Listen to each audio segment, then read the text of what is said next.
আসসালামু আলাইকুম রহমতুল্লাহ। আশা করি আপনারা সবাই ভালো আছেন। তো এটা হচ্ছে আমার এক বড় ভাইয়ের পানের বর, এটা আমার না। তো তার পানের বরজ আসছে, সে আমার আগে বরজটা দিছে এখানে, আমার থেকে প্রায় 1 মাস আগে।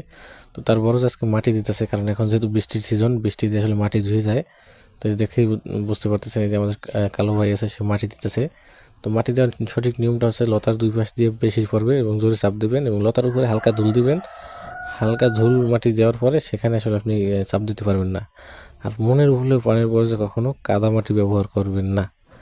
এটা একদম ফার্স্ট টু লাস্ট কথা, কোনো অবস্থাতেই কোনো প্রকারের কাদা মাটি ব্যবহার করা যাবে না।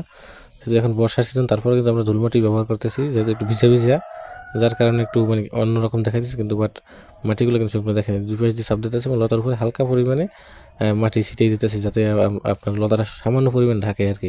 এবং লতার উপর কোনো অবস্থায় চাপ দেওয়া যাবে না। লতার উপর চাপ দিলে কিন্তু লতার যে কোর হয়, আগা হয়, সেই আগাটা কিন্তু ভেঙে যাবে, এটা করা যাবে না।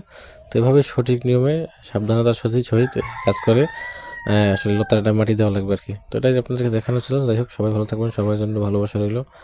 আর পানের বরজের এখন থেকে নিয়মিত ভিডিও পাবেন ইনশাল্লাহ। তো এটা হচ্ছে কবির ভাইয়ের বর, এই যে দেখেন, এই হচ্ছে বরের মালিক আর কি। সবাই ভালো থাকবেন, আসসালামু আলাইকুম।